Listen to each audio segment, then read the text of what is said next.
Estaba leyendo lo que ponía Andrea en el chat y estoy de acuerdo, Andrea, con lo que vos comentás. De alguna manera, con los ejemplos me refiero a trabajar con esto, con casos audiovisuales, ¿no? Y traerles referencias de directores, de diferentes directores. Me faltó un poco de diversidad, creo yo, en ese aspecto. Cuando digo diversidad me refiero a también diversidad no solo desde en cuanto a estilo, ¿no? En cuanto a tipos de narratividad o tipos de relatos y más clásicos, más modernos, más narrativos, menos narrativos, sino que también diversidad en términos geográficos y territoriales, ¿no? E históricos posiblemente. Sobre todo algún caso regional, ¿no? Eh, me faltó eso. En un momento tenía ganas de compartirles un cortometraje de Paz Encina, una realizadora paraguaya que se llama Hamaca Paraguaya. Es un cortometraje que después ella hizo la transposición a una película, la extendió e hizo un largometraje, pero no pude conseguir en buena calidad como para compartir con ustedes el cortometraje. La verdad que no lo pude conseguir. Sé que anda dando vueltas por ahí, pero, y también, bueno, también hago un ejemplo nacional, argentino, local, desde luego. También para la próxima voy a tener en cuenta eso, porque al fin y al cabo estamos hablando de cine desde acá, ¿no? Desde un desde. Suena tautológico, pero siempre es atendible tener en cuenta el contexto sociohistórico, cultural y geográfico, territorial desde el que estamos hablando. Así que sí, tomo esta suerte de crítica que me hace Andrea de poder promover un poco más la realización desde lo latinoamericano, desde lo regional, desde lo argentino. Los ejemplos que traje acá eran un poco más globales porque sentí que eran un poco más fáciles de atender y más fáciles de identificar por ustedes, y que me servían mejor para ejemplificar los principales conceptos que íbamos viendo. Pero lo voy a tener en cuenta porque el cine argentino es muy rico en ese sentido. Bueno, sigan poniendo en el chat si tienen ganas. Están viendo acá, ¿verdad? No, sí. La, la consigna, no sé si la leyeron, como les digo, ya está en el drive. Ah, lo que les estaba comentando es que Leandro me dijo que seguramente va a ser una mudanza, digamos, de los archivos que están en esta carpeta de drive a otra carpeta de drive nueva, por el simple hecho de que, bueno, como estamos finalizando este curso, por una cuestión de almacenamiento de drive, que yo la verdad que no tengo mucho, ya lo tengo bastante lleno, bastante rebalsado de archivos, ahí al tope, estoy cerca del límite. Así que seguramente eliminemos esta carpeta de Drive compartida y Leandro lo va a pasar todo a una nueva y se los va a compartir a ustedes. De todas maneras, ¿cuál es mi consejo? Que como no son en general archivos muy pesados, salvo las grabaciones de las clases, si a ustedes les interesa tenerlos, que los descarguen, ¿sí? Que los descarguen porque está todo acá en la nube virtual de Google Drive, y si bien es seguro, se supone, no sabemos qué va a pasar el día de mañana, así que siempre es recomendable que lo descarguen, ¿sí? Cuanto antes para así ya se aseguran, si les interesa, ¿no? Tener los PowerPoints, las clases, los documentos. ¿Se acuerdan que les compartí uno con guiones, otro con enlaces a bibliografía y ejemplos audiovisuales, y otro que más tarde les voy a mostrar hacia el cierre de la clase, con algunos sitios, blogs, sitios de interés y revistas digitales que tal vez les pueda interesar a ustedes es más a modo de recomendación, ¿no? Sitios web que yo suelo frecuentar y leer y donde también pueden publicar, si les interesa, algún escrito, pueden mandar alguna convocatoria. Pero bueno, en principio me interesaba que podamos leer la actividad final. La voy a leer rápido, en todo caso, como les digo, después me hacen consultas. Dice, elaborar un texto crítico procurando respetar lo máximo posible los rasgos formales y estructurales abordados a lo largo de las clases y las consecuentes observaciones de las actividades realizadas. Prestar suma atención a cómo escribir los títulos, los nombres propios y diferentes aspectos de escritura trabajados. Con esto último me refiero precisamente puntualmente a las devoluciones que le fui haciendo por mail, más que nada, ¿no? Que algunas cuestiones en las últimas clases las nombré y las estuvimos conversando acá, ¿no? Cuestiones de rasgos más formales como los títulos, precisamente los nombres propios. eso, cuestiones específicas bien puntuales del texto, para que sea bien claro el texto, que presten un poco de atención a eso. Asimismo, se propone seguir la estructura tomando como base las principales funciones de los procesos, tareas creativas de escritura crítica, vistos con mayor puntualidad en la clase 3. Sí, ahora vamos a hacer un repaso, un poco la propuesta de hoy es hacer una revisión de todos los aspectos o de los principales aspectos que fuimos trabajando clase a clase, ¿sí? Hice como una especie de preselección y de recorte y vamos a hacer un repaso bien somero, bien abstracto, bien general, pero que me parece importante hacer una relectura y una revisión de todas esas cuestiones. Y vamos a pasar por esto, ¿no? Por esta cuestión que nos habíamos detenido. Creo que la mitad de la clase más o menos nos habíamos tomado para hablar de estos pasos de alguna manera, estos pasos a seguir, aunque no me interesa que lo entiendan de nuevo con esta modalidad, con esta dinámica de fórmula, ¿no? De que primero tiene que estar la pregunta de la recreación, luego la concepción así más nociológica de la crítica, luego de la apreciación y luego del análisis, no es tan específico, pero de alguna manera me parecía piola que para esta actividad de cierre pudieran retomar estas definiciones y estos procesos, que ahora los vamos a repasar un poquito. Bien, acá está un poco esta cuestión que me interesaba que pongan en práctica, ¿no? Para la actividad final, cambiar un poco en torno al formato, ¿no? Van a tener que trabajar abordando un formato breve, ¿no? Un formato de cortometraje. Hay algunos que yo ya les había propuesto, se acuerdan que en una clase estuvimos trabajando bastante con estos dos cortometrajes, con estos dos ejemplos, 10 Minutes Older por un lado, un cortometraje del año 78, y Alumbramiento de Víctor Erice, que de alguna manera era un homenaje al corto anterior. El columpio no lo llegamos a ver, vamos a ver si tenemos tiempo hoy. De todas maneras, no era más que una sugerencia de un cortometraje que a mí me parecía bastante interesante para encarar y para abordar desde las perspectivas de análisis que estuvimos trabajando. Pero bueno, puede ser cualquier otro, ¿sí? Esa libre elección de ustedes. Siempre y cuando sea un cortometraje, aquí capaz me faltó una aclaración que tal vez es importante, después la voy a agregar por escrito, que tiene que ver con que, bueno, el cortometraje, la extensión máxima que puede tener es de 30 minutos, ¿sí? Entre 25 y 30 minutos. Ya si dura más que eso, ya no se consideraría cortometraje, sino mediometraje, así que traten de atenderse a esa limitación temporal, digamos, ¿no?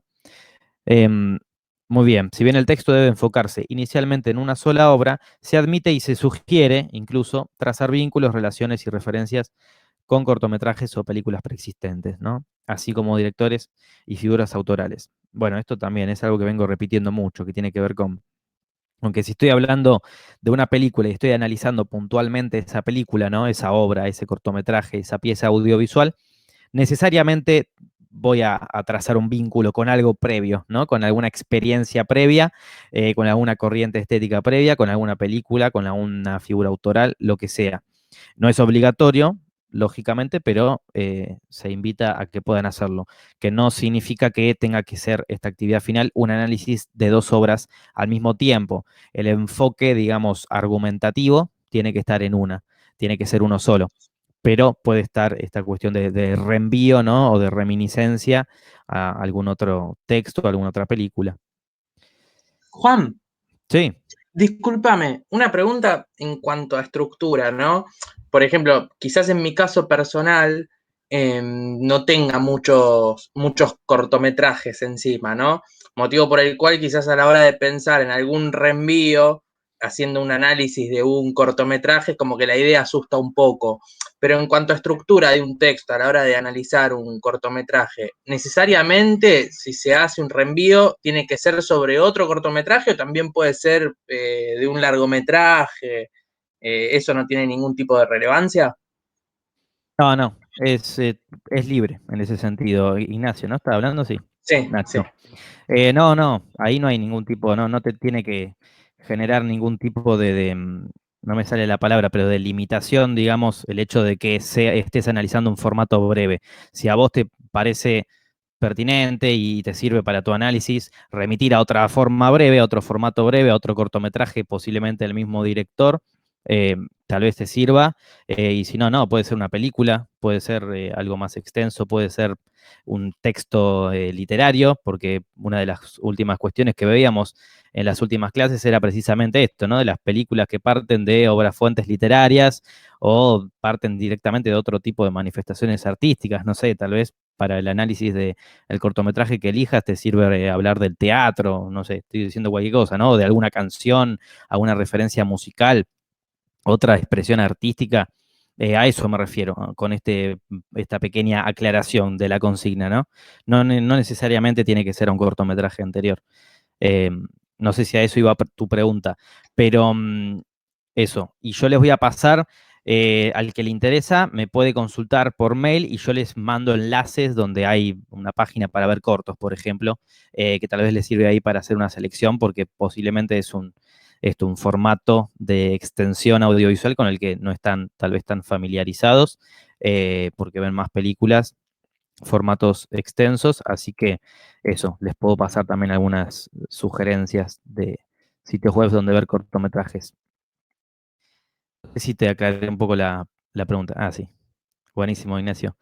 Em, bueno, acá en el resto de la consigna, fíjense que lo que hay en esta parte es un recordatorio, vamos a decir, ¿no? De las cuestiones así formales, consideraciones generales a tener en cuenta para la estructura, ¿no? Para el desarrollo estructural del texto crítico, que ya también repetí bastante, creo que lo tienen bastante en claro, porque inclusive en los ejercicios, en el segundo ejercicio, ¿no? En la actividad 2, la mayoría respetaba, por decirlo de una manera, ¿no? Obviamente insisto en que no tiene que ser restrictivo esto, pero bueno, más o menos en el primer párrafo tiene que estar esta primera aproximación, ¿sí?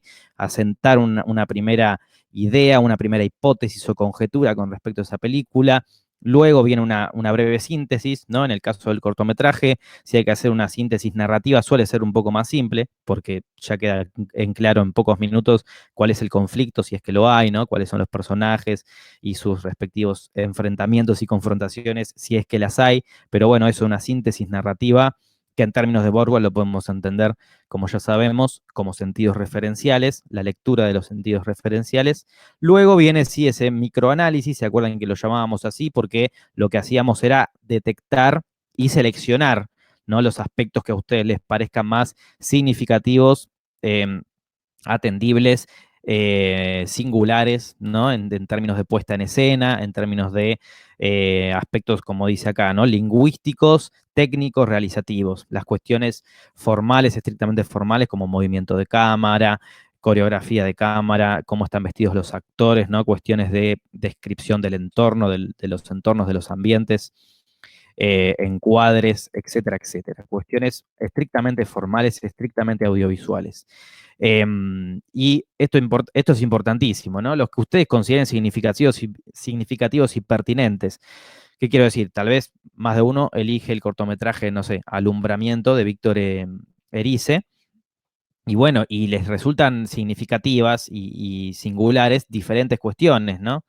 Capaz que alguno selecciona y decide destacar, ¿no? Algunos aspectos formales que a otro le parecen totalmente prescindibles y poco importantes, ¿no? O inclusive insignificantes, y no va a haber ningún problema siempre y cuando esté esa argumentación, ¿no? El cierre, como ya decíamos, retomar de alguna manera esa conjetura inicial, ¿no? Obviamente esta idea de comprobación de esa hipótesis inicial suena como demasiado pretenciosa en términos de que no estamos acá pretendiendo que hagan, yo no estoy pretendiendo que elaboren un trabajo de investigación, ¿no? Donde se retoma esa hipótesis y se la comprueba científicamente. No es esa la intención, pero sí tiene que haber un cierre retomando esa primera aproximación, que de alguna manera lo que hacía era posicionarlos a ustedes, ¿no? Ese era el punto de partida inicial con una idea ya subjetiva, ya personal, sugerida por parte de ustedes como críticos. Obviamente se van a tocar acá de manera implícita, no es necesario que pongan el sentido implícito de este cortometraje, ¿no? O el sentido sintomático si es que lo hay, pero sí de alguna manera va a estar ese cierre, esa reflexión final vinculada a cuál es la elaboración de sentido que ustedes hacen. a partir de ese cortometraje, ¿no? Y ahí va a entrar, por lo tanto, Bordwell con estas definiciones conceptuales que ya hemos visto, de los sentidos explícitos, implícitos o sintomáticos. Dice Juani, pero sí un análisis profundo y una crítica como conclusión del trabajo, ¿verdad? Sí, obvio. Obvio que siempre está la argumentación, ¿sí? Siempre está, si, sobre todo si a lo que yo apuesto y lo que yo les invito es que en el inicio, ¿no? Como dice ahí en el primer paso de alguna manera, está este primer posicionamiento crítico por parte de ustedes. Entonces, sí o sí, indefectiblemente, en el cierre, ¿no? Tiene que estar esa justificación, ¿no? De por qué ustedes consideran eso en una primera instancia. Entonces, como digo, sí, la estructura no es estrictamente, no es formalmente, no es incluso académicamente la de un trabajo de investigación, porque estamos apuntando a formatos más breves de textos críticos. Ahora justo acá venía la parte de la extensión, ¿no? Pero sí tiene que estar claro, sí tiene que cerrar, digamos. Por eso me interesaba esto de plantear, como ya les venía diciendo, siempre una introducción, luego esa breve síntesis de lo que trata narrativamente, dramáticamente, diegéticamente la propuesta audiovisual, luego el microanálisis en términos lingüísticos realizativos y por último el cierre retomando esa primera aproximación y de una manera ratificándola, ¿no? Por eso comprobándola, ratificándola, reforzándola con nuevos argumentos y haciendo de alguna manera un cierre en lectura de los sentidos implícitos, eh, explícitos o sintomáticos, los temas que toca, etcétera. Bueno, como dice acá, ¿no? La extensión no me interesa que sea algo muy largo, puede inclusive ser menos de una carilla, como les dice acá, es libre, pero no podrá superar las 3 carillas, ese es como el límite restrictivo máximo, el único obstáculo que les pongo en términos así de entrega, digamos, para que no se vuelva demasiado densa la lectura. Y porque también me interesa que puedan lograr el poder de síntesis, ¿no? No sé si esa es la manera correcta de decirlo, pero también es importante en un texto crítico, y en la mayoría de los textos críticos que leemos hoy en día, que sea algo contundente y breve en ese sentido. No porque no esté a favor de ensayos y análisis más extensos, sino porque no es tanto a lo que apuntamos acá. No tuvimos, como les digo, no por cuestiones de tiempo, no les ofrecí las herramientas tal vez más prácticas, ¿no? Para poder extenderse más todavía. Así que en todo caso, como decía antes, esta es una invitación a que empiecen a escribir. 3 carillas me parece que es una extensión más que adecuada y después ustedes pueden dejarse llevar y inclusive a partir de este texto crítico, escribir muchísimo más, ¿no? A futuro. Y esto último que parece una obviedad, creo que lo puse en cada consigna en las 2 anteriores, ¿no? De que me importa que sea libre y expresiva, en el sentido de que, bueno, más allá de que estén respetando de manera así global, digamos, total, genérica, estos 4 pasos, ¿no? Estas consideraciones generales a tener en cuenta para que sea más claro, más legible, ¿no? Para que no entorpezca la lectura ni la escritura, ¿no? Su texto crítico. Eh, Eso, no dejan de ser sugerencias, herramientas, recursos, pero bueno, de pronto quieren dejarse llevar y hacer uso de metáforas y de alguna estructura de formato más poético, y yo no se los voy a impedir, ¿no? Porque eso no es lo que me interesa. A mí me interesa que puedan escribir y que sirva de alguna manera para sacar a la luz sus impulsos creativos y expresivos. Así que me interesa que sea libre y expresivo el análisis que hagan, ¿sí? No que sea restringido en ese sentido. Así que bueno, todas estas cuestiones que ya fuimos comentando un poco en las últimas clases, ¿no? No hay una fórmula para hacer análisis y para hacer crítica, no deja de ser un acto propio, personal. Entonces, estas son las cuestiones generales que yo les ofrezco acá en la consigna, que partan de un cortometraje, que tengan en cuenta estos elementos estructurales para que sea más clara la lectura, pero me interesa que puedan hacer dar rienda suelta a su creatividad, ¿no? Y a su libre expresión. Recuerden enviármelo al mail con este asunto, porque si no, tal vez se me traspapela. Igual creo que la mayoría siempre me lo mandaba de manera adecuada. Y acá le agregué que me pongan el nombre también en el asunto, por las dudas también, ¿no? Porque a veces tal vez lo pierdo. Y esa sería la consigna de la actividad final, de la actividad de cierre. De nuevo, tal vez les parezca demasiado amplia, demasiado abstracta. Si tienen alguna duda puntual, o la hacen ahora en el chat o me envían por mail y yo trato de aclararles mejor. Pero básicamente es escribir una crítica con estas 3 carillas de extensión máxima, partiendo desde un formato breve, ¿no? Un cortometraje. Juan, una pregunta. ¿El Sí. cortometraje lo podemos sacar de cualquier lado? ¿Tiene que ser de un lugar específico que nos vas a dar vos? O sea, ¿tiene que ser un cortometraje que vos también conozcas o eso no es necesario? No es necesario, de hecho, si no lo conozco, mire, hasta mejor les digo. Así que está bueno siempre que puedan eso, de sentirse libres de elegir lo que quieran. Tiene que estar obviamente referenciado y citado correctamente, como ya saben hacerlo, ¿no? Con el nombre del el título del cortometraje, como vimos un poco en las consideraciones formales de la semana pasada, ¿no? En cursiva, en negrita, también el nombre del director, el año entre paréntesis y esas cuestiones para que en todo caso, si yo no lo conozco, pueda buscarlo y si quieren facilitarme el enlace para verlo online, mejor todavía. Pero no tiene que ser necesariamente uno que yo les proponga, sino que puede ser elegido por ustedes libremente. Perfecto. Genial. Bueno, vamos a esta suerte de revisión. Vamos a ver si nos da el tiempo, en todo caso.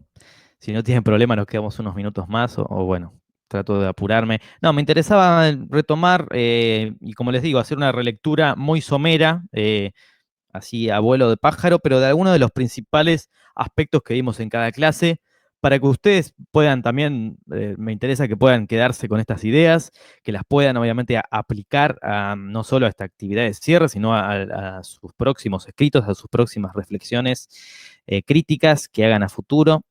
Y en cada clase, fíjense que nos fuimos acercando un poco, fuimos desentrañando de manera, como les digo, desde una apuesta reflexiva y hasta, bueno, crítica en sí misma, ¿no? Cuestionadora de qué es esto de la escritura sobre cine, qué es esto de pensar el cine, ¿no? ¿Qué es esto de analizar el cine, de elaborar sentido e interpretaciones a partir de películas?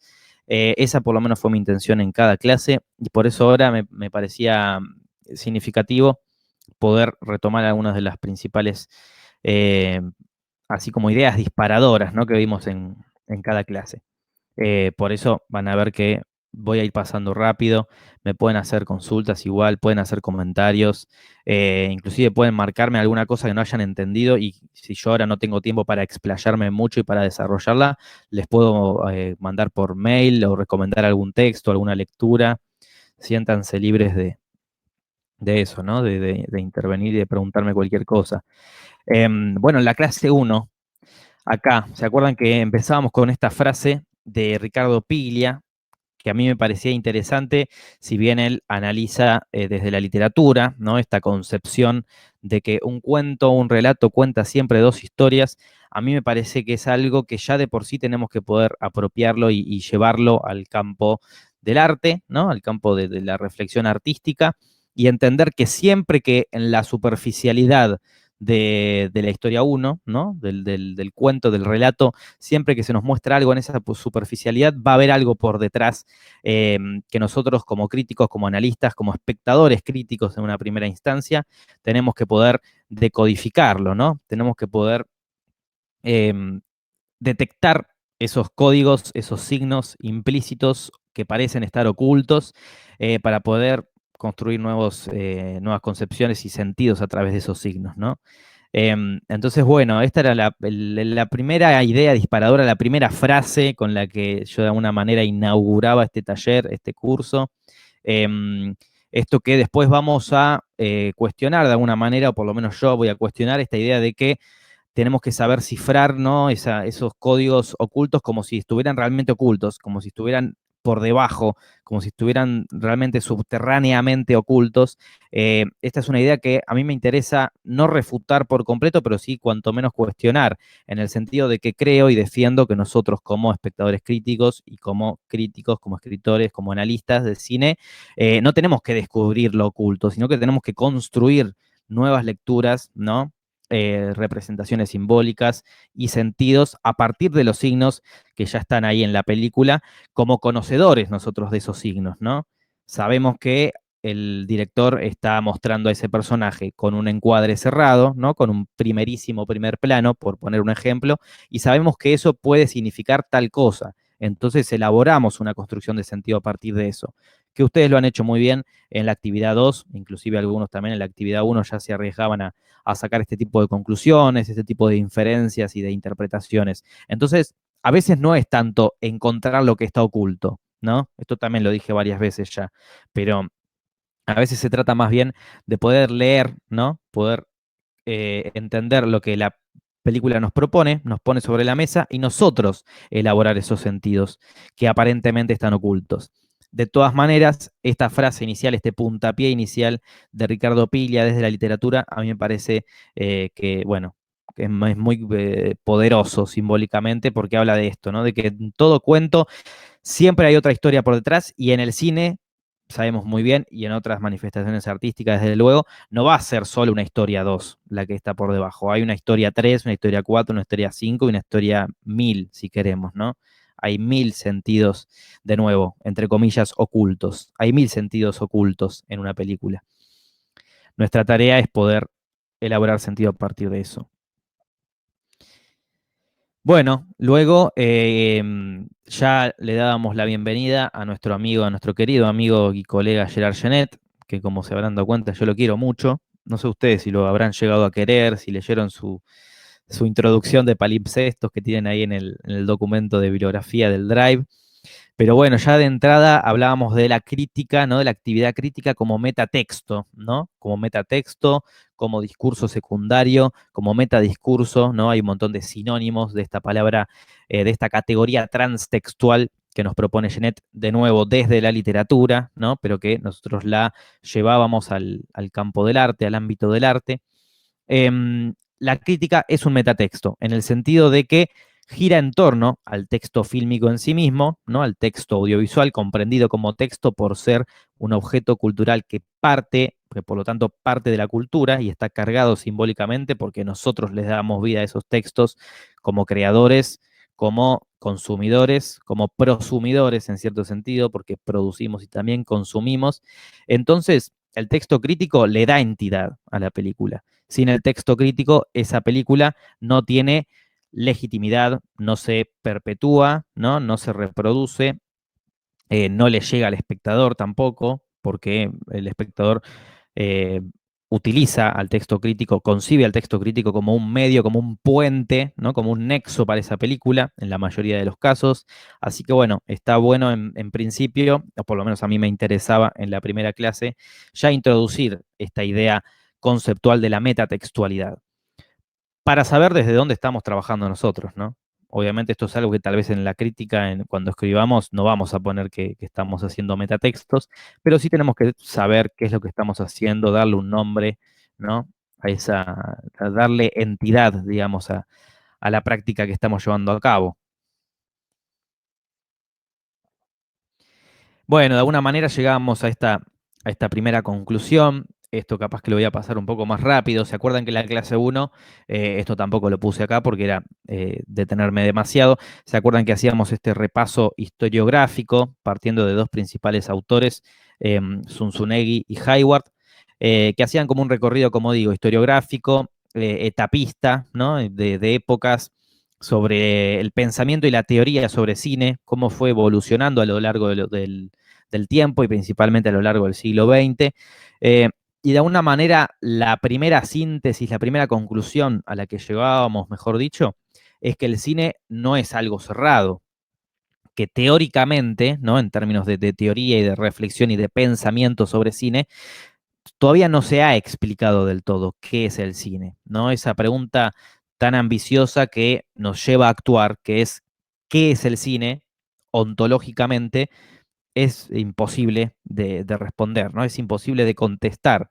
Fíjense que hoy en día de pronto estamos viviendo el furor de los formatos seriados, ¿no? De las series, estamos viviendo el apogeo de las series en las nuevas plataformas de streaming, el furor de Netflix, Disney Plus y todas las demás que vienen detrás. O sea que esto era algo impensado hace 15, 20 años. Se sabía de alguna manera que la evolución, por así decirlo, de los formatos, de los nuevos formatos audiovisuales, iban a estar vinculadas lógicamente con el advenimiento de la nueva convergencia mediática, de las nuevas, de la virtualidad, ¿no? Del flujo virtual, era algo en ese sentido inevitable, pero bueno, tal vez no se sabía tanto que las series iban a tener tanto éxito, por ejemplo, ¿no?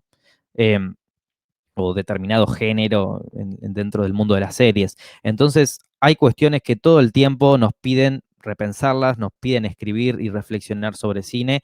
El cine sigue, como dice acá al final de la placa, ¿no? Esto lo decía uno de los autores, el cine sigue esperando que se lo explique.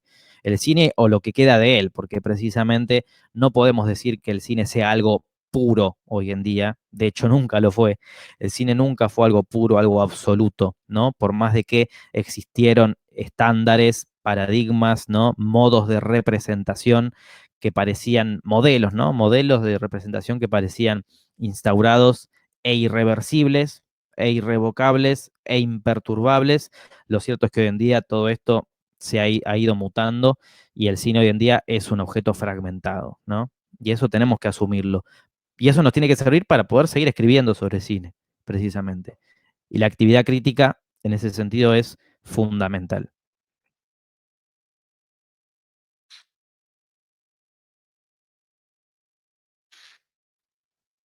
Muy bien. Clase 2. Vieron que ya paso rápido. Este PowerPoint lo van a tener, así que tal vez les sirve como guía de lectura. Obviamente no deja de ser toda una invitación a que vuelvan a ver las clases, a releer a los autores que fuimos viendo. Pero bueno, antes que agregar nuevos contenidos en esta última clase, me interesaba hacer este cierre repasando y yendo así por arriba de los principales aspectos de cada clase. En la clase 2 ya hablábamos de Cassetti y Quío, ¿se acuerdan? Que esto además fue uno de los, bueno, sí, el principal enfoque teórico que ustedes trabajaron en la primera actividad, ¿sí? Introducíamos esta perspectiva de análisis narrativo estructural, ¿no? Donde se atendía a los factores y elementos que tenían que ver con el conflicto, con la trama, con los personajes, con sus motivaciones, con los conflictos si es que los hay, ¿no? Con los enfrentamientos entre la figura heroica y protagónica y el antagonista y el oponente, si es que lo hay, si es que hay un enfrentamiento claro. Vimos diferentes tipos de narratividad, ¿no? Principalmente tomando estos tres de estos autores, la narratividad fuerte, la narratividad debilitada y la antinarración. ¿Se acuerdan que estuvimos viendo un poco, comparando un poco ejemplos bien extremos y opuestos como Ciudadano Kane de Orson Welles y Los Highway de David Lynch? También creo que habíamos visto, recuérdenme si me estoy equivocando, ¿no? Pero creo que vimos algún fragmento de Retorno a la razón de Man Ray, como un ejemplo de antinarratividad, y Un perro andaluz de Luis Buñuel, ¿no? Eh, Creo que habíamos visto algún fragmento en la clase, algún extracto, no me acuerdo precisamente si había sido el martes o el miércoles que vimos, cuál vimos, qué día, pero me acuerdo que algunos de esos ejemplos les había traído a la clase. E introducíamos esta noción, ¿no? Esta definición de sentido, que es un poco lo que hace, es el punto de partida de la actividad crítica, que ya lo decía en la placa anterior cuando veíamos esta definición, esta reflexión de Ricardo Piglia, ¿no? Que nosotros lo que tenemos que hacer no es encontrar eso que está oculto, no es sacar a la luz eso que está oculto necesariamente, sino construir significados, ¿no? A partir de los signos que nos propone la película, como dice acá en la placa misma, un acto que implica una intencionalidad creativa, productiva por parte nuestra, ¿no? Conformado por diferentes capas, niveles de sentido y diversos factores condicionantes. ¿Se acuerdan que yo decía que, bueno, no es lo mismo, lógicamente, analizar, proponerse analizar o reflexionar en torno a una película que estrena en Netflix que una que no estrena en Netflix, ¿no? Por decir algo, o una que tiene determinada escala de producción y de presupuesto, y otra que es un film independiente. Por más de que en términos de trama y de contenido cuenten lo mismo, o cuenten cosas muy similares, porque la narrativa no es algo que muy distintivo, muy diferente, digo, perdón.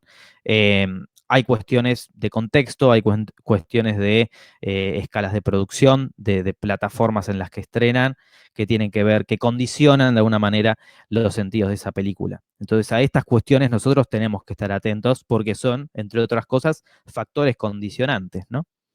Y la elaboración de sentido, por lo tanto, va a depender de, por ejemplo, dónde estrene una película, ¿no? En qué contexto estrene una película. Muy bien. En la clase 2 también le dábamos la bienvenida a David Bordwell, otro autor con el que prácticamente insistí todas las clases y lo tomé como eje teórico y conceptual troncal, ¿no?, de este taller. Bordwell y su desglose, ¿no?, su categorización de niveles de sentido.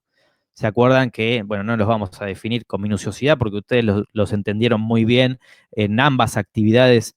En la 1 y la 2 se hizo referencia de una manera a este abordaje del autor y ustedes supieron apropiarse muy bien de esos conceptos que él proponía, ¿no? Así que no hace falta detenernos mucho, pero sí recordar que estaban estos dos grandes grupos, ¿no? Estas dos grandes categorías, la de la comprensión y la de la interpretación, y que bueno, luego dentro de esas estaban sus respectivas ramificaciones, ¿no?, subdivisiones. En un primer nivel de la comprensión era todo esto que de alguna manera el espectador común, sin querer referirnos al espectador común de manera despectiva, pero sí estas cuestiones que cualquiera de alguna manera podría identificar luego de ver una película, ¿no? ¿De qué trata? ¿No? ¿Cuál es su anécdota narrativa en un sentido referencial? Y los principales temas que toca esa película, los sentidos explícitos. Luego, en un mayor nivel de profundidad, entraba nuestro rol crítico, más analítico, más profesional, por decirlo de alguna manera, más erudito, eh, y bueno, podíamos elaborar la construcción de sentidos implícitos y sintomáticos. Los sintomáticos eran un poco más problemáticos, un poco más arduos y complejos, porque depende ahí de un mayor nivel bueno, de voluntad creativa por parte nuestra, porque lo que propone precisamente Bordwell es tratar de leer, ¿no?, y de identificar cuestiones que de alguna manera a la figura autoral, ¿no?, al director o al guionista se le escapaban, ¿no?, en su película, que no había querido decir intencionalmente, pero que como es un rasgo muy distintivo de él, tal vez muy característico de su modo de hacer, de sus estilos, nosotros como críticos, como conocedores de su filmografía y como confiando en nuestra cinefilia y en nuestra cultura y en nuestra experiencia cinematográfica, podríamos llegar a lecturas y a conclusiones a partir de esos aspectos que parecen reprimidos, ¿no?, que parecen involuntarios por parte de un director, de una figura autoral. Esos serán los sentidos sintomáticos. Igual, como digo, esto la verdad que en la actividad 2 creo que había quedado bastante claro. Si hay algunas dudas, obviamente las tratamos de despejar, pero me parece que era algo que habían entendido bastante bien. Y bueno, también lo queremos mucho a Bordwell. Les invito a leerlo a Bordwell porque en realidad el texto que yo les compartí acá en el taller era un texto que remitía a los principales, a estas categorizaciones de Bordwell, pero no era un texto de Bordwell en sí mismo. Así que bueno, les invito a leer su texto, La elaboración del significado en el film, creo que se llama. Se consigue online, si no yo se los paso si me lo piden por mail, ¿sí?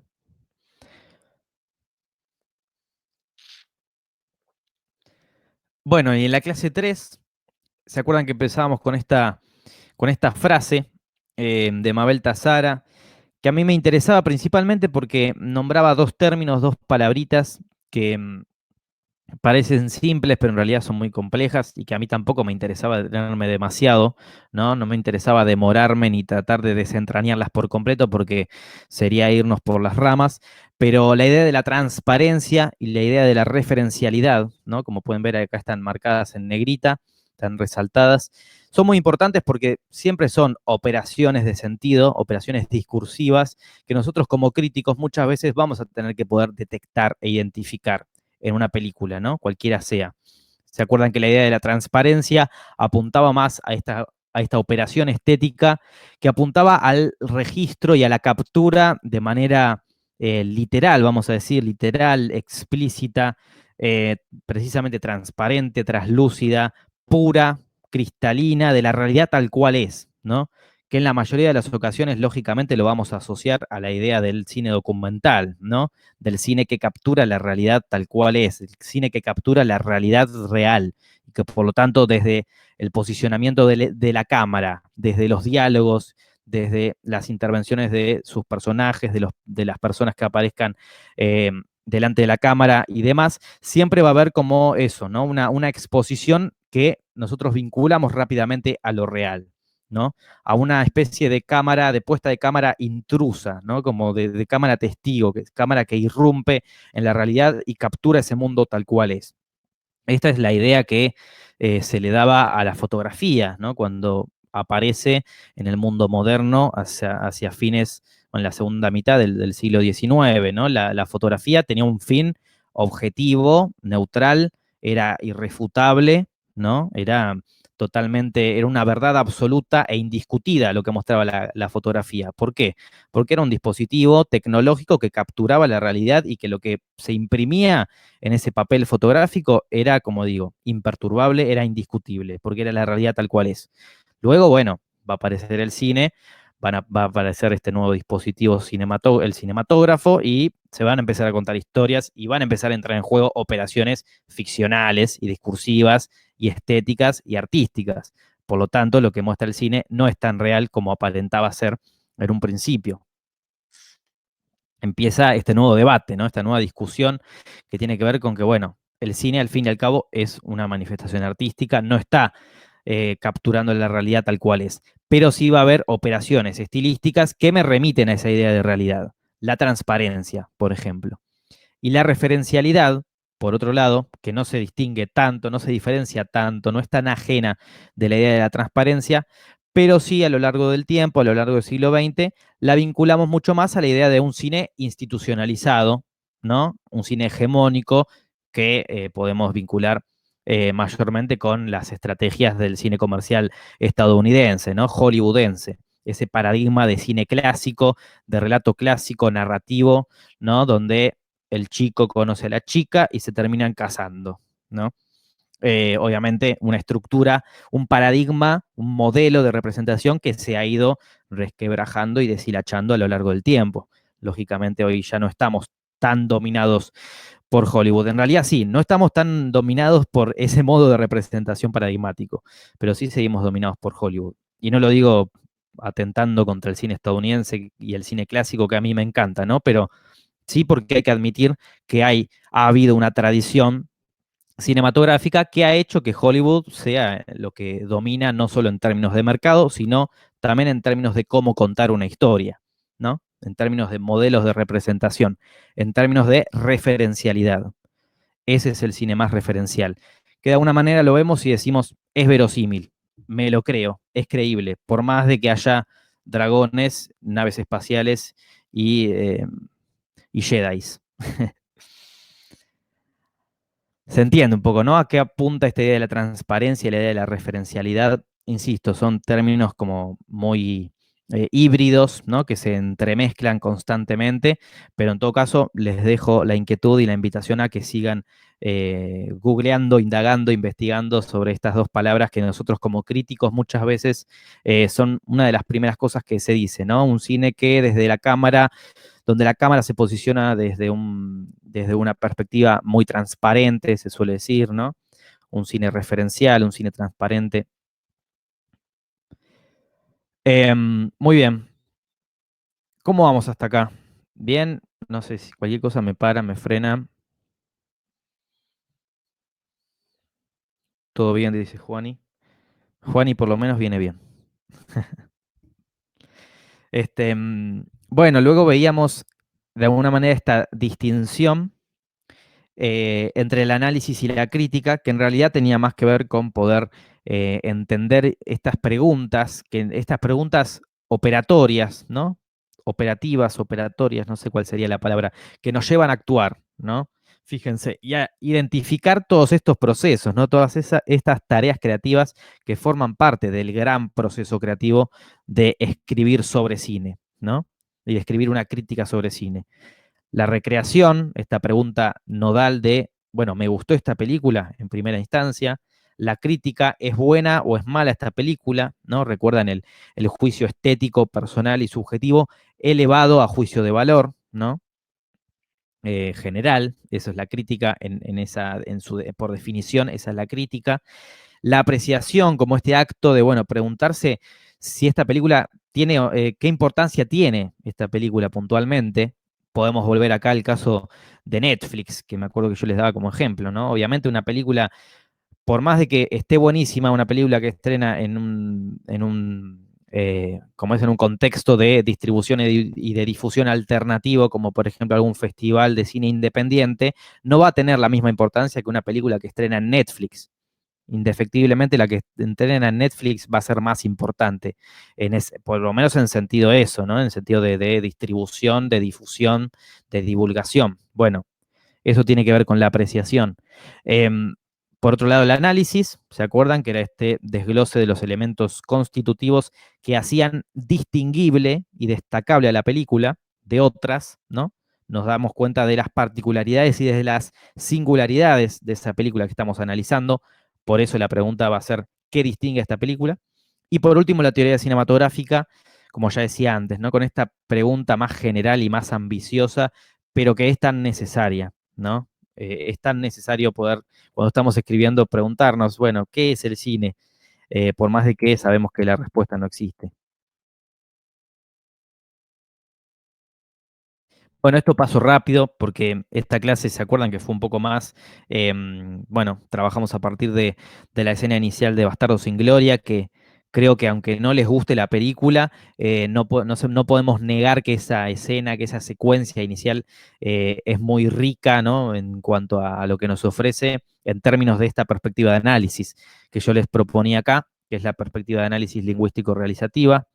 Ya lo estuvimos charlando hace un ratito cuando les presentaba la consigna de la actividad de cierre, ¿no? Los aspectos de la puesta en escena, los aspectos que dan cuenta, perdón, de los rasgos de estilo propios de determinado director, ¿no? Que por lo tanto me dan cuenta de la caracterización del personaje, de los efectos dramáticos que eso va a tener en términos narrativos, pero todo partiendo desde la puesta en escena, desde los aspectos formales, desde los aspectos técnicos realizativos, ¿sí? Cómo se mueve la cámara, desde dónde se posiciona la cámara, cómo escucho ese sonido, cuál es el tratamiento sonoro, ¿sí? Qué tipos de planos se utiliza, qué encuadres, en fin, toda la polifonía, ¿no? Los múltiples sentidos y recursos de los que se vale el cine para contarnos esa historia. Todos esos rasgos y propiedades que responden a decisiones de estilo, a modos de hacer. Esto, de más está decir, lo hicieron muy bien la mayoría en la actividad 2, ¿no? Así que yo creo que lo tienen bastante en claro.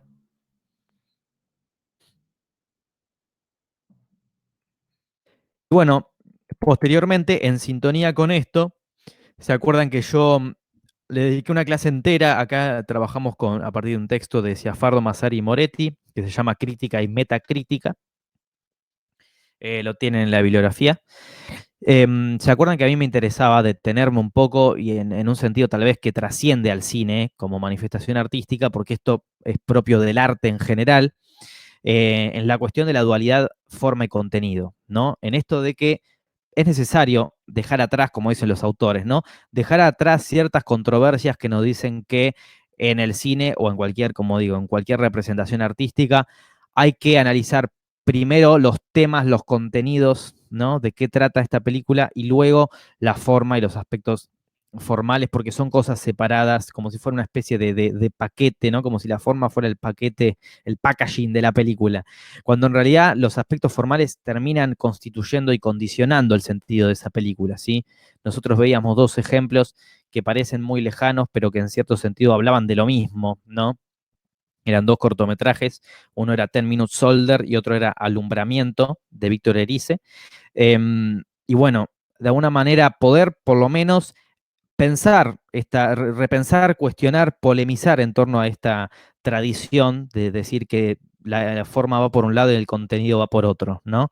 Entender y de alguna manera poder llegar a esta conclusión de que un tema, una idea, si bien en un texto crítico por cuestiones de estructura, de que estamos trabajando con la palabra escrita, que es nuestra materia prima, es importante primero poder decir de qué trata la película en términos de, bueno, qué temas toca, qué tópicos toca, habla del amor, habla de la traición, habla de la venganza. Digo, esos son los temas que toca una película. Tienen que poder decirse en el primer párrafo posiblemente cuando ustedes hacen una primera aproximación a esa película, pero luego tiene que venir un desglose de esos aspectos formales que dan cuenta de esos temas, ¿no? Yo entiendo que esta película habla del amor, porque el director me puso un plano cerrado de una pareja besándose, por ejemplo, ¿no? Dije una cosa muy así, una pavada.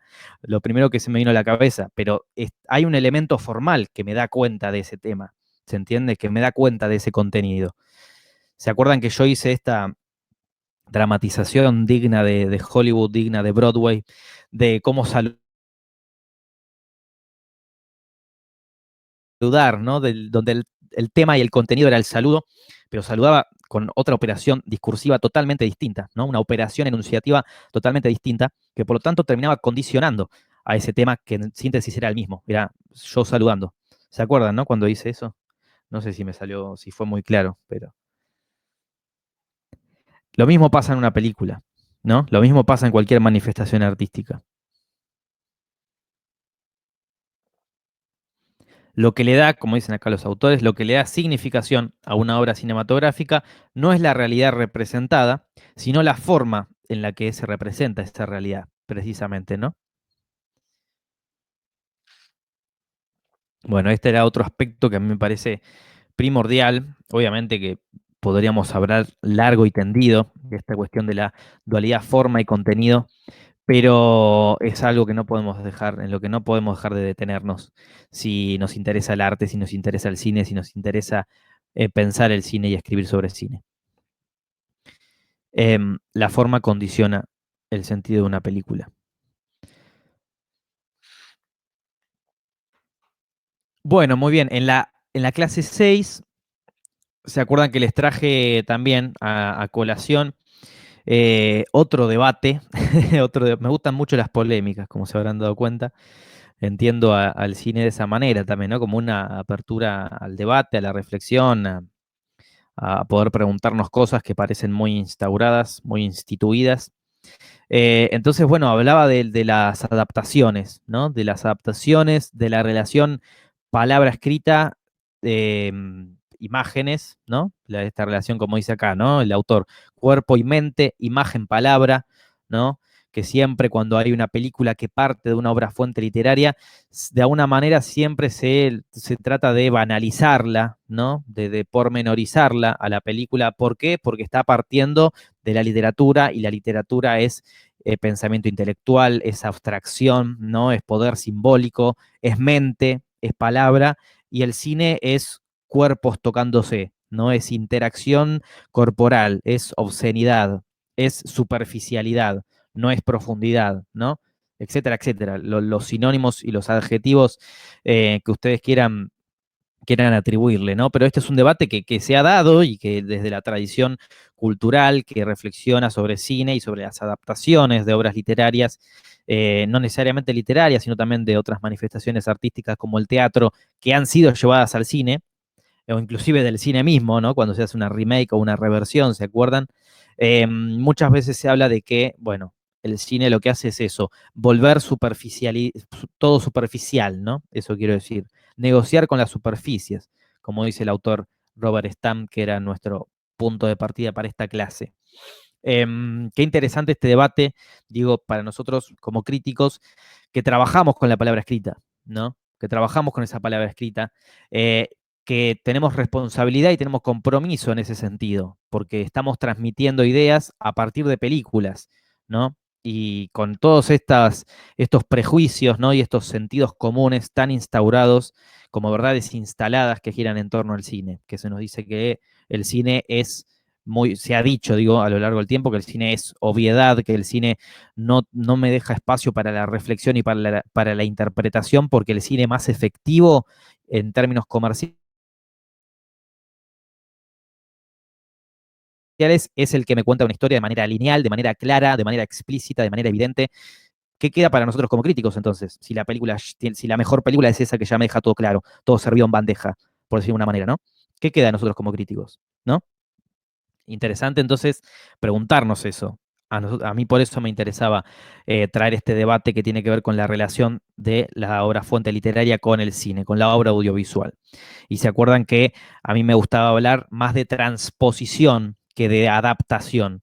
Y no es una palabra que inventé yo, la de transposición, sino porque la tomé de otros autores y que realmente me parece más válida, más atendible. ¿Por qué? Porque estamos hablando de hacerse cargo de un cambio de lenguaje, ¿no? Hacerse cargo de que el cine trabaja con su materia prima, que son las imágenes y los sonidos y toda su polifonía audiovisual, y que por lo tanto hay una transformación, ¿sí? No hay un acto de trasvasamiento, de transcripción, de adaptación en ese sentido, ¿sí? De adaptarse a la obra literaria lo más fuerte que se pueda, porque si no, la va a estar traicionando, ¿no?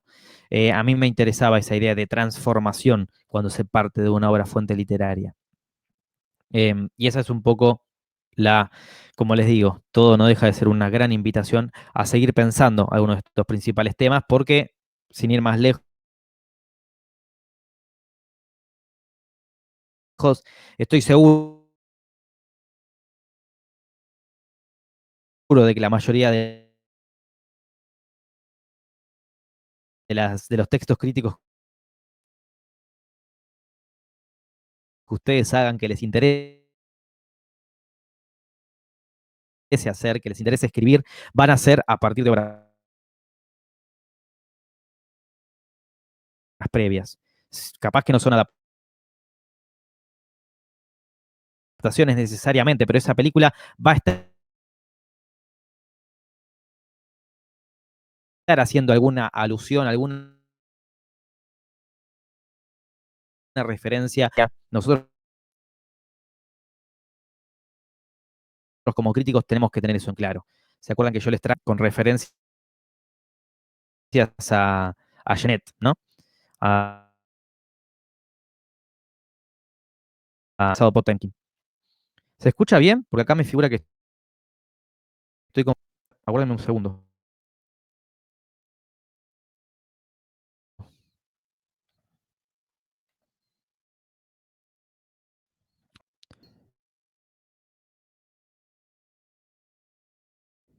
¿Se escu-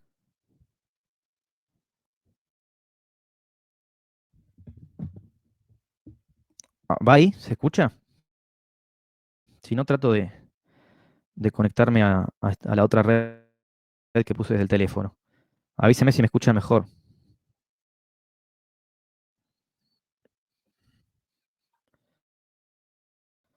Bueno, sigo así.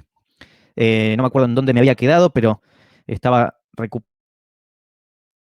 y tratando de cerrar un poco esta idea de la clase 6 con el debate de, bueno, de las adaptaciones, ¿no? De las transposiciones audiovisuales que parten de obras fuentes literarias. Bueno, acá este texto es demasiado extenso, ¿no? Donde hacía referencia a esta idea de nuevo, retomaba la idea de la dualidad forma y contenido, ¿no? Que es necesario, lógicamente es necesario, fijar temas y contenidos de una película en primera instancia en un texto crítico, porque son cosas fácilmente identificables por el espectador, por el lector de nuestros textos críticos, pero que no podemos limitarnos a eso, sino que tenemos que entender que lo verdaderamente significativo de un tratamiento cinematográfico no es el tema que toca o lo que cuenta, sino cómo cuenta ese tema, ¿no? O cómo a partir de los procedimientos formales yo llego a determinar de qué me está hablando esa película, ¿no? ¿Qué temas está tocando? Me doy cuenta de eso a partir de la forma. Muy bien.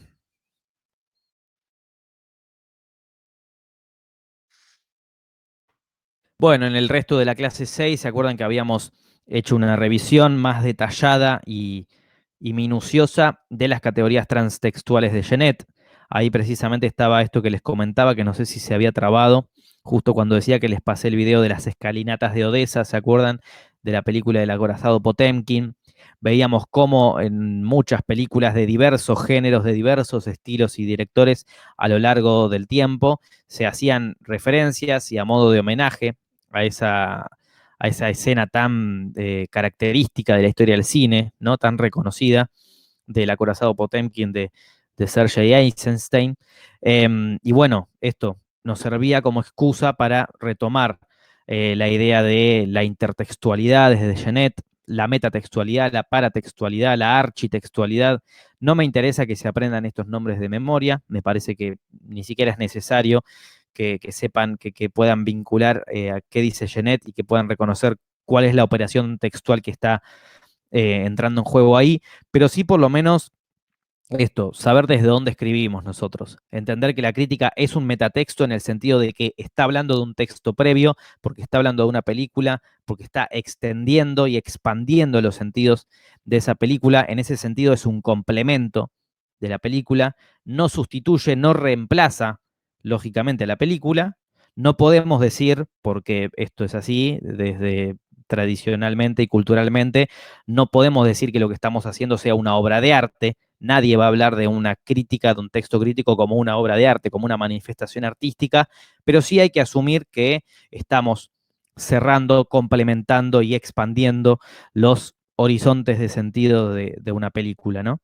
Y yo creo que eso es importante y para eso nos arraigamos fuertemente a la idea de metatexto que propone Genet. Que bueno, acá un poco lo retomábamos en la clase 3, ¿no? La escritura crítica, leo la parte de arriba, implica un proceso de interconexión y diálogo mutuo, constante, intrínseco, con otros textos preexistentes. Por lo tanto, en cada una de las cuestiones que vayamos tomando, ¿no? Los procedimientos formales, los sentidos, los valores temáticos, todo eso va a estar sintetizado en las relaciones de tipo transtextual que propone Genet en sus palimpsestos.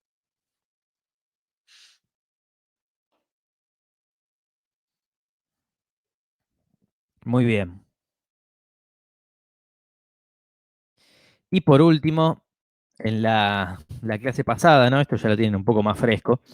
Traía al amigo Gilles Deleuze, filósofo que, bueno, como les contaba, él dejaba muy en claro que para él la filosofía y el cine apuntaban a diferentes objetos de estudio, lógicamente, tenían diferentes objetivos, diferentes metas, pero que en cierto sentido él se atreve a decir, el cine le sirve a él como excusa para entender que el arte es un acto de resistencia, ¿no? Es contrainformación que debe batallar, digamos, cuestionar, ¿no? Esta idea de la comunicación como información, de la comunicación como imposición de determinado orden, ¿no? De determinada verdad neutral, que se supone neutral y transparente, ¿no? Recuerden que hace esta alusión de la idea de comunicación y de información inscripta en un contexto de sociedades de control, la llama él, ¿no? Ya no sociedades disciplinarias, sino de control, en el sentido de que, bueno, él de alguna manera estaba anticipando toda esta masificación de los dispositivos electrónicos y tecnológicos que al fin y al cabo nos están observando. Yo en este momento tengo dos computadoras y un celular que me están mirando de alguna manera, y vivimos así, ya estamos acostumbrados e inmersos en ese contexto donde hay, entre otras cosas, operaciones, medios de comunicación que nos quieren convencer de que el mundo es así, de que el mundo es de determinada manera y que nosotros por lo menos tenemos que saber cuestionarlos, ¿no? Preguntarnos si eso realmente es así, ofrecer una nueva mirada, una nueva perspectiva de la realidad, y ahí entra en juego el arte, ¿no? Con su otra comunicación, ¿no? Porque recordemos que Deleuze va a criticar muy duramente la idea de comunicación, que es una palabra que a mí por lo menos personalmente me gusta mucho, porque entiendo que lo que estamos haciendo acá, lo que estamos promoviendo con este tipo de encuentros y cuando escribimos críticas, es precisamente promover la comunicación, ¿no? Poder comunicarnos con el lector, con el potencial espectador. La película, yo confío en que una película, en que la idea del director, ¿no? La directora que está por atrás de esa película, es conectar con un otro, conectar con un espectador. Por lo tanto, ahí hay comunicación. Pero lo que pasa es que Deleuze se agarra de una idea de la comunicación como información, como imponer algo. Recordemos que los autores que yo les traigo acá no son necesariamente la voz de la razón y por eso me interesa que sean, que hagan este tipo de aseveraciones tan, bueno, no sé si llamarlas contradictorias, pero sí críticas, ¿no? Dispuestas a ser cuestionadas, a ser polemizadas y puestas en jaque, ¿no? Y en tensión. Em, a mí me interesa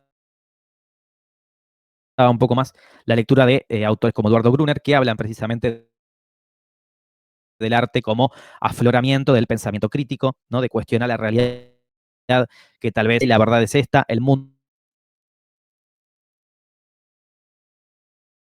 es este, el arte ofrece esa otra mirada del mundo, ¿no? Ofrece esa otra lectura, ofrece esa otra comunicación, esa otra comunicación que no se muestra como información directa, direccional, unívoca, ¿no? Una privilegiada. Y nosotros como críticos estamos haciendo eso también. Cuando estamos, cuando escribimos, cuando elaboramos un texto, ¿no? Porque si no, nadie leería nuestro texto crítico. De alguna manera tenemos que nos sirva como disparador, ¿no? Para ofrecer nuevas lecturas, relecturas de esa película. Entonces, bueno, por eso me parecía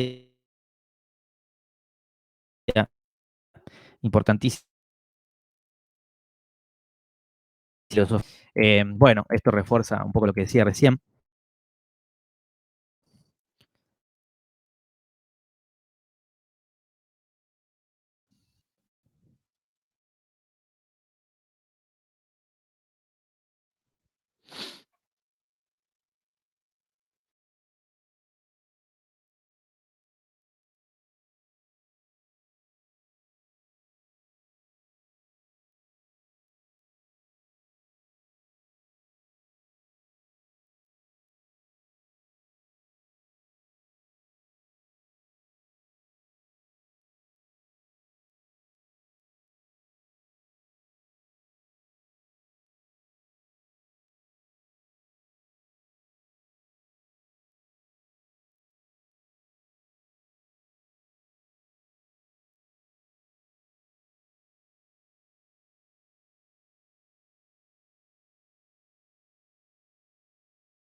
Voy a salir y volver a entrar a ver si.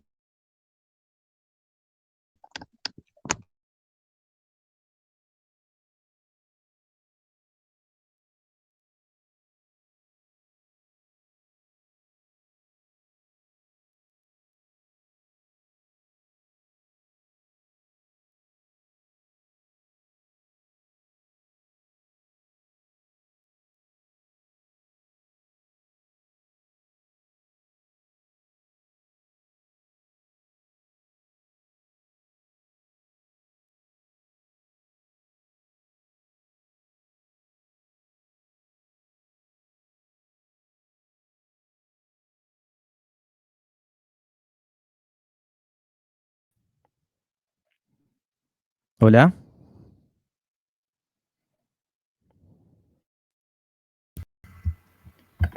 Hola, ¿ahí me escuchan?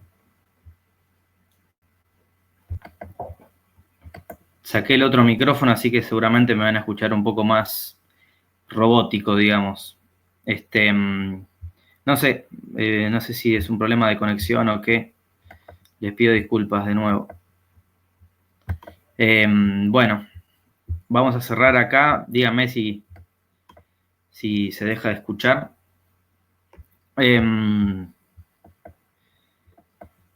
Bueno, ¿en qué nos habíamos quedado? Estaba esto, ¿no? Cerrando un poco con la idea, no sé en qué momento se cortó, pero tratando de cerrar un poco esta recuperación que hacía en la última clase de Gilles Deleuze, ¿no? Del filósofo. Y esta función, si se quiere, pedagógica, que se acuerdan que yo hablaba de eso, de función pedagógica, de la crítica, ¿no? Como queriendo asumir una idea del crítico como docente o como profesor, pero sí como en este sentido de que tenemos que tener como propósito, de alguna manera, la transmisión de nuestros saberes, ¿no? A un espectador, a un posible espectador crítico. A mí eso por lo menos me parecía importante, que tiene que tener en cuenta la crítica cuando tiene esa idea de que el otro que está viendo esa película, cuando lee el texto crítico, pueda confiar en sus saberes previos, pueda apropiarse de sus saberes previos, de su experiencia cinéfila, ¿no? De su experiencia cultural, de sus conocimientos sobre el cine, para construir conocimiento a partir de eso, ¿no? Entonces, en ese sentido, la crítica es teorización, en ese sentido, la crítica es construcción de conocimiento. Por eso también estaba interesante esta concepción de autores como Roland Barthes, ¿no? El semiólogo, que habla de que, bueno, la crítica no tiene que ser el pensamiento o la idea de alguien que opina, ¿no? Desde su propia subjetividad, simplemente. No somos opinólogos, los críticos no son opinólogos, sino que los críticos se basan precisamente de las interacciones, del intercambio, ¿no? La crítica hay que poder entenderla desde cierta condición gregaria, en el sentido de que es algo que se da en un conjunto. Si bien hoy en día no estamos pudiendo acudir, como decía yo me acuerdo la semana pasada, ¿no? A las salas de cine, a las salas arquitectónicamente instauradas y reconocidas como las salas oscuras de cine, pero de alguna manera tenemos que poder recuperar desde la actividad crítica esa condición gregaria, esa condición de actividad creativa. Nosotros formamos nuestras ideas a partir del intercambio con otros espectadores, con otros colegas que hablan también sobre cine. Entonces, en ese sentido, hay que pensar, como dice Barthes, desde una paradoxa, ¿no? Partiendo de esta terminología griega, de que, bueno, con la crítica estamos haciendo también resistencia, como la práctica artística en sí misma, ¿no? Y no estamos simplemente opinando porque haciendo una catarsis porque nosotros en determinado momento de nuestra vida nos gustó esta película o no nos gustó porque me hizo pasar una experiencia negativa, porque, no sé, porque estaba atravesando un momento emocionalmente complicado, ¿no? Tenemos que poder sacarle a la crítica también esa idea de catarsis en ese sentido, ¿sí? De opinión en ese sentido. La crítica también es una construcción en colectivo. En este sentido, bueno, como dice acá esta frase en la placa misma, es interesante poder acercar el rol del crítico al rol del teórico, ¿no? Del teórico como esta idea de teorizar a partir del cine. Teorizar es construir conocimiento. Entonces, yo creo que la crítica tiene que poder pensarse de esta manera, ¿sí? Esto está vinculado con lo que decía también de la primera clase, ¿no? Que era una de las primeras conclusiones que llegábamos en el principio del curso, cuando decíamos de que el cine todavía no se terminó de explicar, no es algo puro, no es algo totalmente autónomo. ¿Por qué? Porque está arraigado a un contexto histórico, ¿no? Social, a que también es importante que podamos amigarnos, por decirlo de alguna manera, de todo el recorrido histórico que atravesó el cine a lo largo del siglo XX y lo que va del siglo XXI, ¿no? Está bueno hacer un poco de memoria epocal, ¿no? Bueno, cómo fue el cine en sus inicios, cómo empezó el cine, qué fue primero, si el cine o la reflexión sobre cine, ¿no? ¿Se acuerdan que algunas de estas cuestiones comentábamos en las últimas clases y a mí me parecen sumamente importantes? Bueno, y llegamos al final. Acá me había quedado esta placa, pero no creo que lleguemos a ver el corto. Me interesa saber, creo que ahora me está escuchando bien, si no tienen drama en quedarse 5 o 10 minutos más. Díganme en el chat, porque me gustaría compartirles algo. Ignacio dice que no tiene problema, Juan dice que sí. No, me interesaba compartirles algunos sitios web que, igual como les decía, ese archivo ya está en la carpeta de Drive, así que pueden acceder a él si les interesa, chusmear ahí. Les voy a compartir algunos blogs a modo de recomendación, blogs, revistas digitales, sitios web, como lo quieran llamar, la mayoría independientes, bien locales y bien chicos, por así decirlo, no son medios masivos, si bien algunos sí lo son, no, la gran mayoría no, donde tal vez a futuro también pueden contactarse y mandar alguna propuesta de un escrito. Sobre todo al sitio web que, como saben, está en construcción. El sitio web está casi listo, pero Amour du Cinema como proyecto de escuela de cine online es muy nuevo, es algo que surgió el año pasado en plena pandemia, así que bueno, estamos activando, Leandro principalmente está activando con todas estas cuestiones, estas propuestas de cursos, estas posibilidades de que, bueno, si les interesa, puedan mandar sus escritos, no solo de esta actividad final, sino tal vez de la actividad 2, inclusive de la actividad 1, o de algún texto crítico, de alguna reflexión sobre cine que tengan en otro lado, por ahí que no sepan dónde publicarla, cómo compartirla, cómo divulgarla. Los invito a que se contacten, no sé si acá están viendo. Bueno, acá ya hay algunas notas de algunos de ustedes, capaz, o de otras personas. Bueno, acá pueden ir al contacto, ¿no? Y mandar mail. Igual en el archivo que les comentaba, ahí les dejé también el contacto de mail para que manden.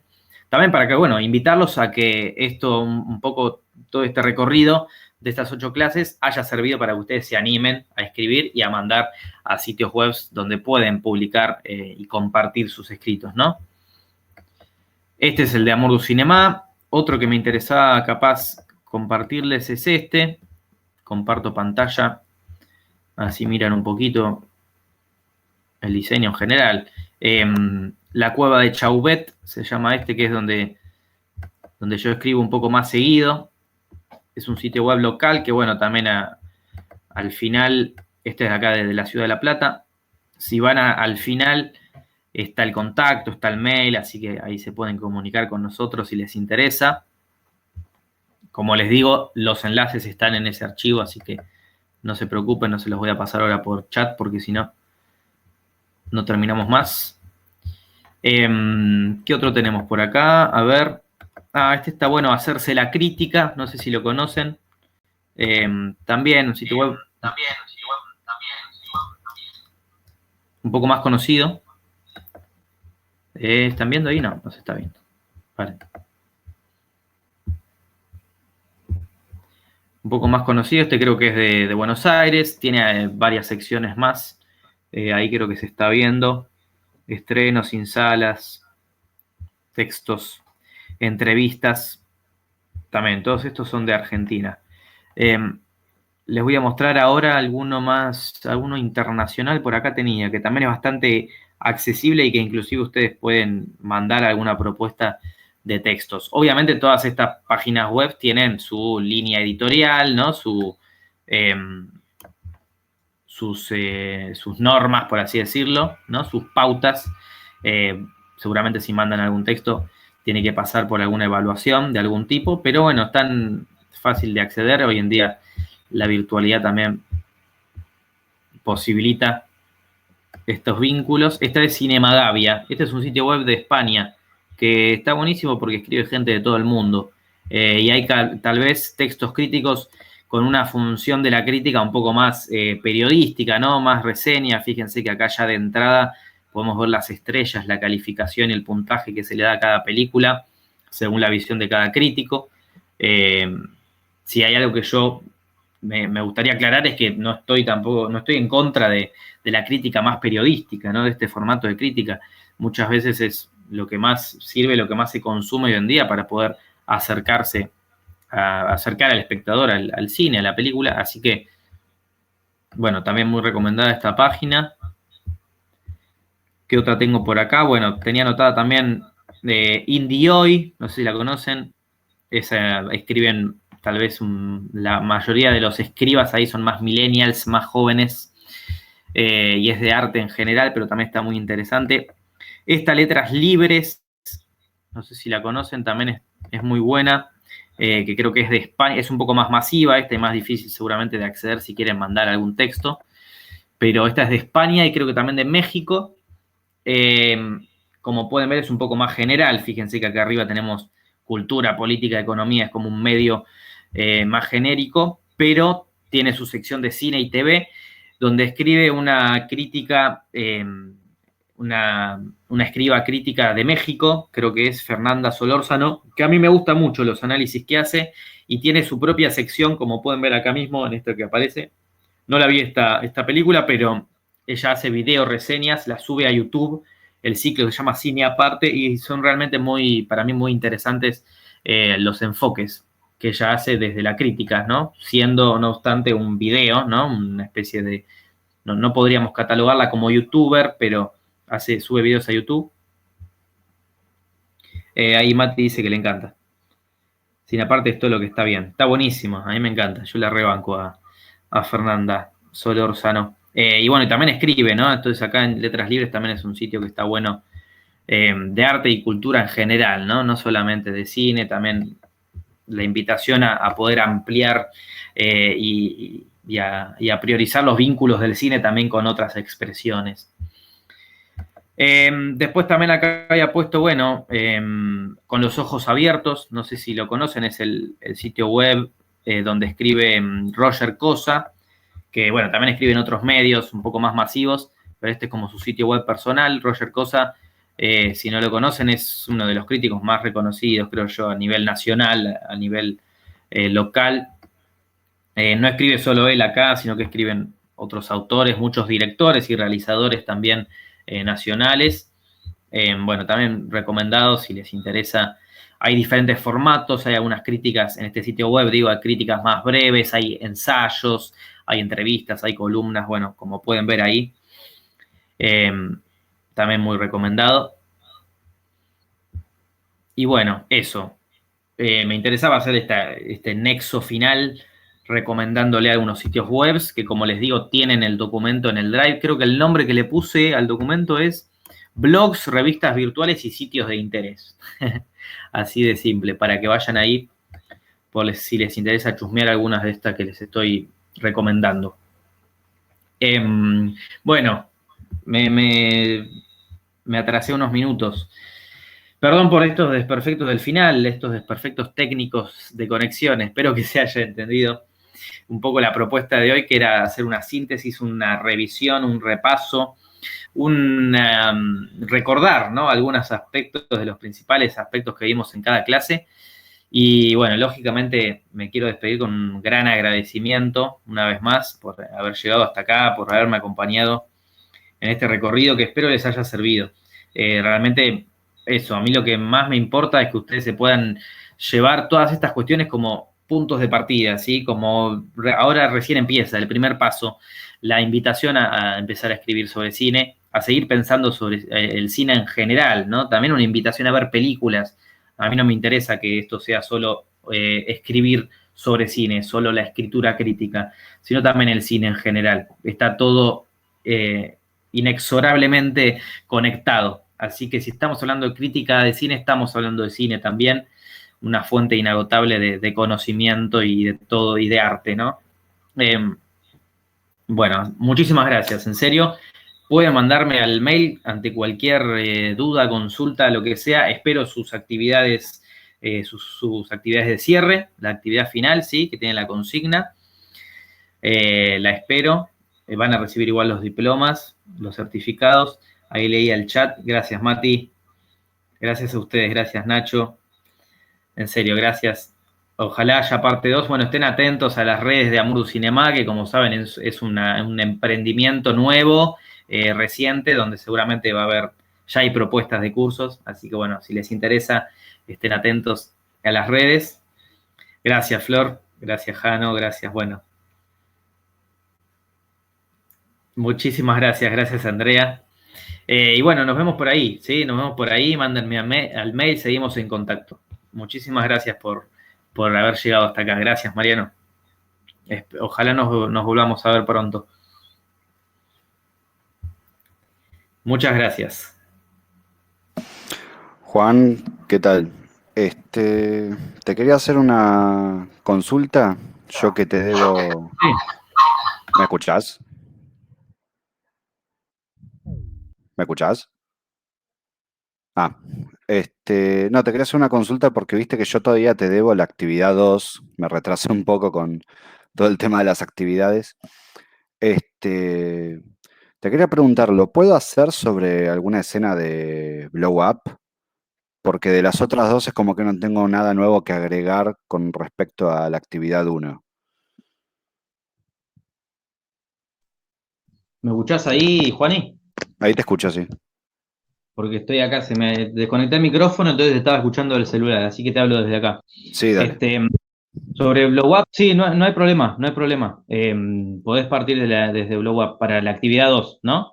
Sí, Sí, pues además está bueno en todo caso esto de hacer como una continuación de la actividad 1. Yo había propuesto Los Highway y Bastardo sin Gloria porque habíamos empezado con Bastardo sin Gloria y la gran mayoría en la primera actividad eligió Los Highway, entonces como que preferí profundizar por ahí. claro. Pero me parece genial si eligiste Grow Up en la actividad 1, que sigas por ahí. Sí, no hay ningún problema. No, yo en la actividad 1 hablé sobre los highway, pero Ah, fue más o menos eso. Es como que de la actividad 1 es como que no tengo nada más que agregar. De los highways fue como una opinión así muy general. Y de Bastardo sin Gloria, bueno, ya te había contado en su momento. Pero como habíamos hablado en las primeras clases sobre Blow Up, no sé, me parece una película interesante como para analizar alguna escena, sobre todo la última, que es la que más tengo en mente, la escena final, para hacer la actividad 2. Si no hay problema, lo hago con esa. no hay problema, Juan. Sí, mandale nomás Bueno, con... bueno, perfecto. Eh, bueno, nada más, esa era mi única duda. Juan, muchas gracias por el curso. La verdad que completó un montón de información que tenía de antes y la expandió para otro lado que no conocía, que es el lado de la crítica. Así que, bueno, eternamente agradecido y sí, si en algún momento continúas con otro taller o algo así, por favor, hacelo saber por Amor de tu Cinema o por donde sea. Dale, Juani. Muchísimas gracias a vos. Por favor, Muchi- a vos. Y bueno, espero entonces la actividad 2 y la 3. Y Sí, bueno, nos estaremos viendo, seguimos en contacto, ¿sí? Cualquier cosa ahí al mail. Yo tal vez demoro un poco, pero siempre estoy ahí revisándolo regularmente. Así que cualquier consulta, seguimos por ahí. perfecto, perfecto, perfecto. Bueno, Juan, muchas gracias, ¿eh? Chau, chau. Chao, chao. Gracias.